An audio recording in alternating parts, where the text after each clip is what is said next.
하나님 말씀 보겠습니다. 요한복음 11장 32절부터 37절까지입니다. 요한복음 11장 32절에서 37절 말씀. 요한복음 11장 32절부터 37절 우리 한 목소리로 읽도록 하겠습니다.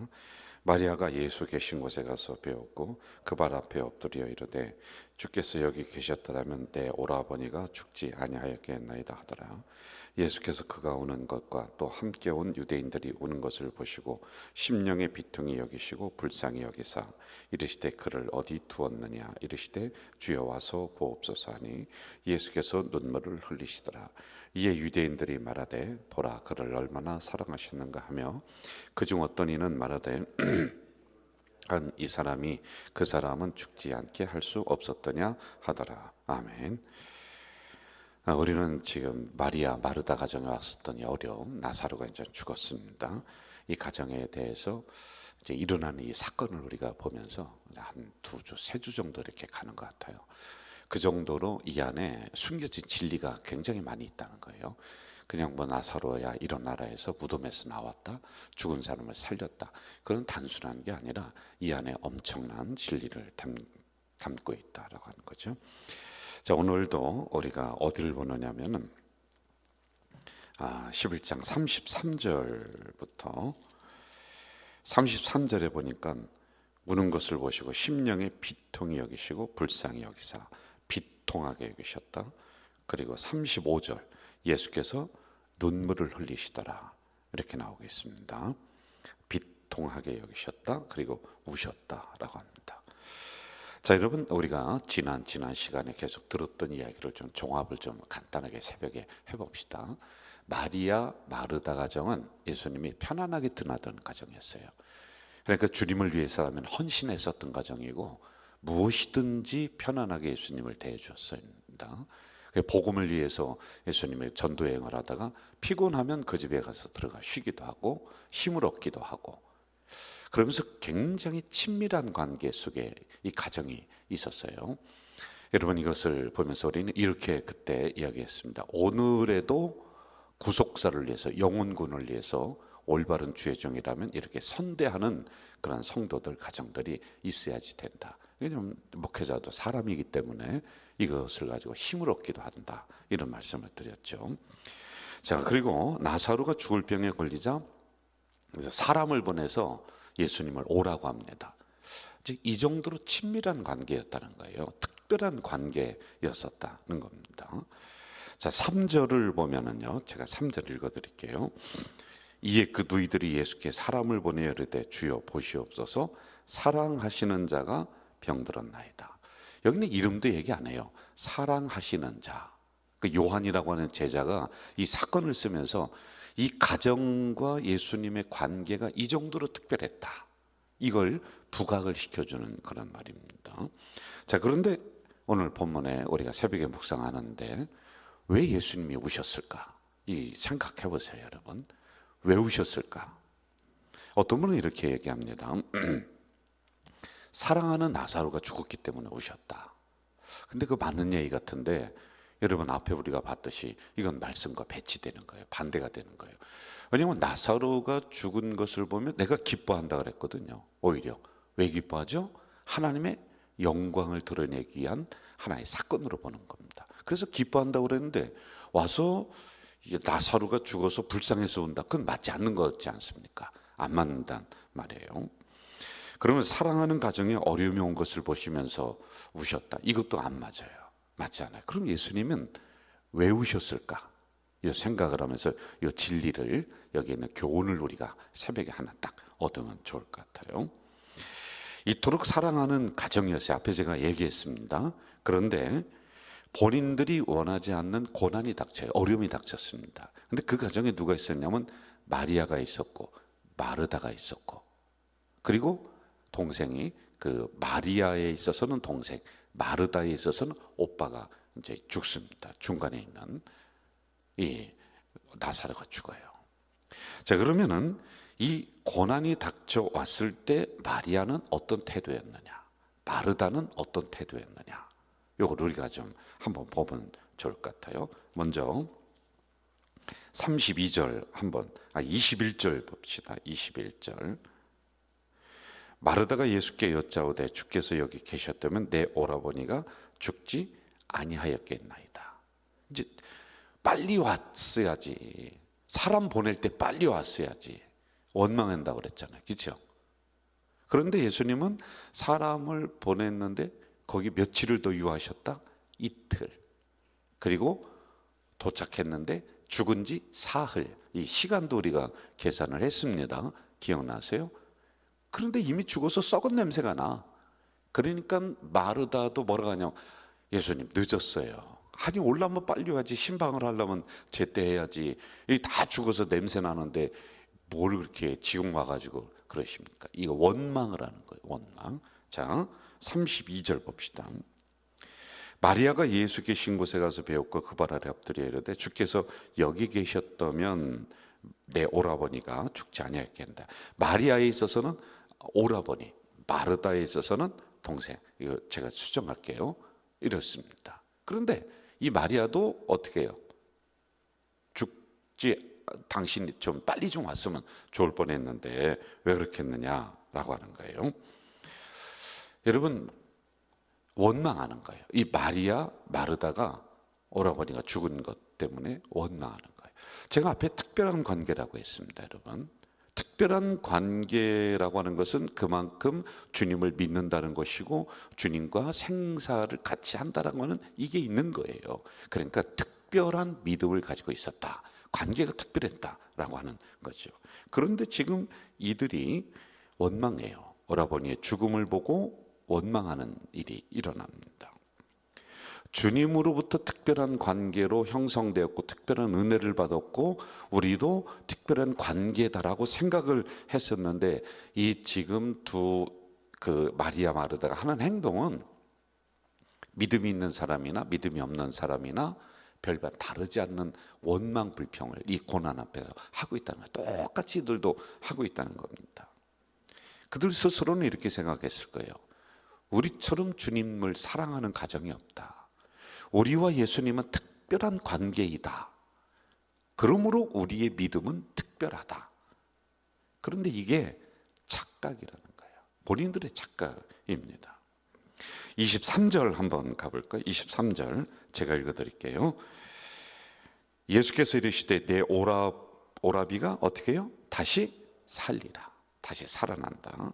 25절 예수께서 이르시되 나는 부활이요 생명이니 나를 믿는 자는 어떻게 한다? 죽어도 산다. 무릇 살아서 나를 믿는 자는 영원히 죽지 않는다. 이렇게 얘기합니다. 그런데 이렇게 계속 말씀을 하셨어요. 그럼에도 불구하고 예수님과의 특별한 관계이고 나는 특별한 믿음을 가지고 있다라고 생각했던 이 마리아 마르다조차도 이 고난 앞에서 이미 끝났다라고 생각하는 거예요. 세상 사람들과 똑같이 생각을 하고 있다라는 것입니다. 이 말씀을 믿지 못하는 거예요. 그러면서 우리는 주님을 가장 사랑하고 나는 주님을 가장 잘 믿는다라고 착각하는 이러한 일이 일어나는 겁니다. 이것을 보시면서 예수님은 작은 고난 앞에서도 별반 다르지 않은 그들의 행동, 언행을 보면서 비통함을 느끼셨다는 겁니다. 여러분 이 새벽에 우리가 이 말씀을 통해 우리를 한번 좀 보면 좋을 것 같아요. 새벽잠을 떨쳐내면서 이 자리까지 오신 것 대단한 믿음이에요. 여러분 주님과 특별한 관계입니다. 다른 사람들 다 자고 있잖아요. 주님은 이런 우리를 정말 사랑하고 우리는 그 어떤 고난 앞에서도 주님을 향한 사랑과 그 믿음을 변치 않는다는 확신이 있습니다. 그리고 우리 주님은 이렇게 나와 기도하는 나의 기도를 특별하게 들으시고 응답해 준다는 이런 믿음이 우리에게 있단 말이에요. 그런데 여러분 이게 혹시 착각은 아닌가요? 정말 내 가정에 또는 나에게 오는 작은 고난 앞에서 우리는 세상 사람들과 다르게 그렇게 행동하고 말을 하고 있나요? 아니면 똑같이 원망하고 있나요? 불평하고 있나요? 이거 점검해야 되는 그런 말입니다. 나는 특별하게 주님을 사랑하고 있으니 당연히 나에게는 고난이 오지 않을 것이다. 아니, 고난이 오려고 하면 주님께서 일찍 신방하셔서 이 고난을 막아줄 것이다. 그런데 왔어요. 고난이 옵니다. 우리도 와요. 그런데 이 작은 고난 앞에서 우리는 여전히 세상 사람들보다 더하게 불평하고, 그리고 하나님의 말씀을 믿지 않고 있는 이런 우리의 모습은 없는가를 살펴야 되는 거예요. 이걸 봐야 됩니다. 우리가 생각했던 계획이 여러분 어긋날 수 있어요. 내가 드렸던 기도가 응답이 안 될 수도 있어요. 전혀 생각하지 못했었던 방향으로 나의 인생이 그렇게 흘러가고, 우리 자녀가 그렇게 흘러가고, 기업이 그렇게 흘러갈 수 있단 말입니다. 더 나아가서 내가 사랑하는 자식에게 어려움이 오거나 혹은 사업이 흔들리고 가정이 흔들릴 때 우리는 마치 책임이 모두 하나님에게 있는 것이냐, 그렇게 하나님에게 다 돌려버렸어요. 그리고는 우리 입에서 원망, 불평부터 나옵니다. 내가 편한 대로 하나님 재단하고 하나님의 말씀을 왜곡합니다. 분명히 내 오라버니가 살리라라고 말씀하셨는데 이 마리아 마르타라고 하는 이 여동생들은 그 믿지 않는 거예요. 나는 주님을 특별히 사랑하고 주님과 특별한 믿음의 관계가 있다라고 생각하는데 정작 이 고난이 탁 닥치니까 확 드러나 버리는 거예요. 그래서 여러분 이런 얘기 하잖아요. 고난이 오면 그 사람의 믿음을 알 수 있다. 신앙을 알 수 있다. 편안할 때는 모른다는 거예요. 만약에 그렇게 우리가 한다면은 내 고집과 내 생각대로 하나님을 만들어내는 거예요. 왜? 그렇게 하나님이 역사해야 되거든. 그렇게 와야 돼. 그럼 여러분이 하나님이 되는 거예요. 하나님 자리에 여러분이 가 있는 거란 말입니다. 그래서 주님은 이런 우리의 모습을 보시면서 이 새벽에 혹시 비통함을 느끼시고 우는 것은 아닐까? 이게 우리의 착각 속에 우리는 하나님 잘 믿고 있다라고 생각할 수도 있다는 거예요. 한번 여러분 흔들려 봐야 돼요. 어려움이 와봐야지만이 알 수가 있는 거란 말이에요. 제가 오늘 글을 읽다가 참 공감이 돼서 제가 얘기해 드릴게요. 조직폭력배와 목사님이 같은 점. 조직폭력배는 검은 옷을 입고 다닌다. 검은 구두를 신고 다닌다. 지갑도 검은 걸로 다 장식을 했다. 검은 것. 그래서 제가 저를 보니까 다 검은 거야. 저는 목사 되고 나서 주일이면 다 검은 양복 입고 지갑도 검은 거, 구두도 검은 거. 그리고 식당에 앉아 있으면은 조직폭력배는 이 보스한테 부하들이 밥을 타다 준대. 담임 목사 앉아 있으면 교육자들이 밥 타다 주고 수저 놔주고. 식사하고 돈을 안 내고 간대. 조직폭력배는. 목사들도 돈 안 내고 가는 사람들 많아요. 제가 이게 습관이 되지 않도록 자꾸 나도 사는 그런 목사가 돼야 된다. 이 생각을 하고 있어요. 모든 사람이 와서 인사한다. 자기가 먼저 인사한다는 거예요. 그런데 여러분 잘 보세요. 아무리 외모가 비슷하고 비슷하게 입고 다닌다 하더라도 그 옷 속에 감춰진 삶의 모습은 전혀 달라요. 저도 조직폭력배 이 글을 읽다가 목사랑 진짜 비슷하네. 그런데 외모는 비슷하지만은 이 옷 속에 감춰져 있는 그 사람의 삶의 방향, 삶의 태도, 생각은 반대예요. 반대. 폭력을 사용하며 살아가는 사람과 진리를 가지고 살아가는 사람이 같을 수는 없단 말입니다. 불법을 일삼는 자와 말씀을 따라 살아가는 사람의 삶의 방식이 같을 수는 없어요. 자, 잘 들으세요. 하나님을 믿는 사람과 하나님을 믿지 않는 사람이 똑같이 외모로 볼 때는 고난, 환난, 실패, 어려움 똑같아요. 세상 사람들과 우리와 똑같이 고난이 오는 것 같아요. 외모의 모습은 똑같아요. 조직폭력배 목사님이 외모가 비슷하다 한 것처럼 그럴 수 있습니다. 그러나 환난, 실패, 고난 겉모습만 같다고 해서 그 안에 담겨 있는 내용, 가치, 의미 똑같을 수가 없는 거예요. 우리는 다르게 해석하는 거예요. 이 고난을 하나님의 관점으로 보고 하나님의 메시지로 보고 이 어려움을 통해서 하나님이 나를, 우리 가정을 이렇게 연단하시며 더 큰 은혜의 세계로 우리를 인도하신다. 이 내용 안에 있는 해석, 이건 다르잖아요. 똑같은 고난이다 할지라도 세상 사람과 하나님 믿는 우리는 달라야 되고 또 다르게 지금 생각하고 있다는 거예요. 이건 분명한 차이가 있는 거예요. 하나님 믿는 우리에게도 고난, 어려움, 실패, 좌절 별게 다 옵니다. 그러나 우리는 세상 사람들과 같이 그 앞에 엎드려서 그냥 인생을 한탄하면서 아이고 내 팔자야 그러면서 팔자를 논하지 않고, 그래 이 안에도 하나님의 뜻이 있구나, 섭리가 있구나, 하나님의 어떠한 말씀이 안에 계시는구나 라고, 겉모양은 똑같다 할지라도 이 속에는 해석의 방법이 또 다르잖아요. 그리고 이 고난, 어려움, 실패, 좌절을 헤쳐나가는 방법도 세상 사람들은 술로, 세상 친구로 이걸 헤쳐나가는데 우리는 어떻게 해요? 그럴수록 성전에 와서 엎드려 기도하고 다르잖아요. 저는 이 생각이 나더라고요. 얼마 전, 몇 주 전이죠. 몇 주 전이 아니라 한참 전이에요. 몇 달 전입니다. 3부 예배를 마치고 제가 제 방으로 5층으로 이렇게 올라오는데, 제 방 앞에 공원을 내다볼 수 있는 유리창이 이렇게 있잖아요. 그로비가 있는데 그 앞에서 어느 집사님, 남자 집사님이 창 쪽을 유심히 이렇게 쳐다보이는 거예요. 이렇게 쳐다보이는 거예요. 하도 진지하게 쳐다보고 있어서 제가 올라가다가 저도 모르게 같이 이렇게 쳐다봤는데 아무것도 없어요. 그래서 제가 집사님, 깜짝 놀래요. 뭘 그렇게 열심히 보세요? 그랬더니 목사님 저기 보이죠? 그 뭐가 보이나 그랬더니 저기 보이잖아요. 저기 조그만 아이가 하나 갔잖아요. 제 아들이에요. 트루엘 그 입구 그쪽인 데로 가는데 저는 도대체 그 아이가 누군지도 모르고 잘 보이지도 않아요. 그런데 그 아버지는 그 아이를 끝까지 보는 거예요. 보여지는 거예요. 왜? 아버지이기 때문에 그런 거예요. 먼 거리에서 저는 누군지도 알아보지도 못하겠는데 알아보는 거예요. 왜? 그 아이의 아버지니까 그런 거예요. 여러분,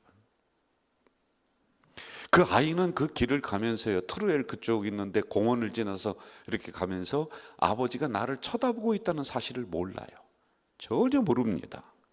그런데도 아버지는 아이가 사라질 때까지, 안 보일 때까지 계속 쳐다보는 거예요. 계속 바라보는 거예요. 왜? 아버지이기 때문에. 저놈은 내 자식이기 때문에 그런 거예요. 그 아이가 아버지가 쳐다보는지 안 보는지 아무 상관없어요. 아는지 모르는지 아무 상관없이 아버지는 여전히 그 아이를 사랑하는 눈빛으로 쳐다보고 있는 거란 말입니다. 여러분, 우리가 실패, 좌절, 고난, 어려움, 환난이 왔어요. 세상 사람이 알든지 알지 못한지 아무 상관이 없어요. 우리 하나님은 여전히 여러분을 향해서 계속 바라보고 계시는 거예요. 관심 갖고 계시는 거예요. 왜? 내 아버지이기 때문에 그런 거예요. 내가 비록 그분을 쳐다보지 않는 순간이라 할지라도 이 아이가 아버지가 나를 보는 걸 몰라요. 내가 하나님을 쳐다보지 않는 순간이다 할지라도 이 고난, 좌절, 어려움 앞에서 내 코가 석자인 양 내 인생 타령하며 그렇게 불평하며 혹시 그렇게 걸어간다 할지라도 우리 하나님은, 우리 주님은 여전히 여러분에게서 눈길을 한 번도 안 떼고 쳐다보고, 여차하면 달려가고 여차하면 넘어지는 거 잡아주려고 그렇게 뒤에서 지켜보는 분이란 말이에요. 왜 그렇습니까? 하나님이 아버지이기 때문에, 우리는 그의 자녀이기 때문에 그런 거예요. 여러분, 이 관계를 마리아 마르다가 잊어버린 거예요. 놔버리는 거예요. 그게 너무 가슴 아픈 거예요. 여러분, 오늘 우리도 이 마리아 마르다 가정에 왔었던 오라버니가 죽는 이러한 일이, 뭐 죽음이라는 거 꼭 그 모양이 아니라 다른 모양의 어려움들이 올 수 있습니다. 이게 고난, 환난, 어려움, 실패, 좌절이거든요. 그런데 그 앞에서 우리는 어떠한 신앙의 태도로 가지고 있느냐. 세상 사람과 별반 다르지 않게 원망하고 불평하고 하나님 말씀 믿지 못하고 그래하면서 살아가느냐, 아니면 오늘 이 말씀 우리가 받았으니 그래, 여전히 하나님은 나를 보고 계시고 달려올 준비하시고 나를 붙잡을 준비하고 계시는 그 하나님을 믿으면서, 그 말씀 믿으면서 우리가 고난 앞에 당당하게 걸어가느냐, 이제 여러분에게 달린 거예요. 이 새벽에 이 말씀 잘 묵상하면서 오늘 하루도 승리하는, 아니 일생을 승리해 나가는 우리 성도들 되시길 주의 이름으로 축원합니다. 사랑하시는 아버지 하나님, 이 새벽 찬바람을 걸으며 주의 존전에 나와 기도하며 이 새벽을 엽니다. 오늘도 여전히 우리의 가는 길, 내가 알지 못하고 보지 못한다 할지라도 나를 쳐다보시고 바라보시고 달려올 준비하시고 붙잡을 준비하시는 우리 주님, 나와 뒤에서 늘 동행해 주시는 그 주님, 그 하나님을 바라보며 승리해 나가는 이 하루가 되도록 도와주시옵소서.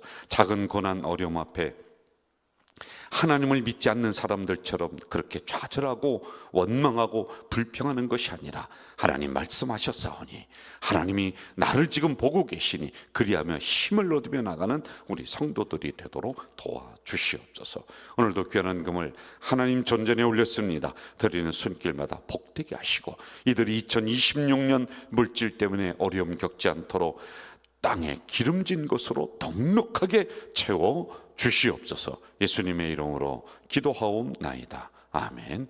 하늘에 계신 우리 아버지, 아버지의 이름을 거룩하게 하시며 아버지의 나라가 오게 하시며 아버지의 뜻이 하늘에서와 같이 땅에서도 이루어지게 하소서. 오늘 우리에게 일용할 양식을 주시고 우리가 우리에게 잘못한 사람을 용서하여 준 것 같이 우리 죄를 용서하여 주시고 우리를 시험에 빠지지 않게 하시고 악에서 구하소서. 나라와 권능과 영광이 영원히 아버지의 것입니다. 아멘. 여러분, 이 시간에는 우리 수요일입니다. 침묵으로 조용하게 기도하는 날입니다. 오늘 받은 말씀 가지고 묵상으로 깊이 기도하시고요. 우리 교회에 일어나고 있는 여러 가지 행사들이 있습니다. 이 일을 위해서도 깊이 묵상으로 기도해 주시기 바랍니다. 기도하겠습니다.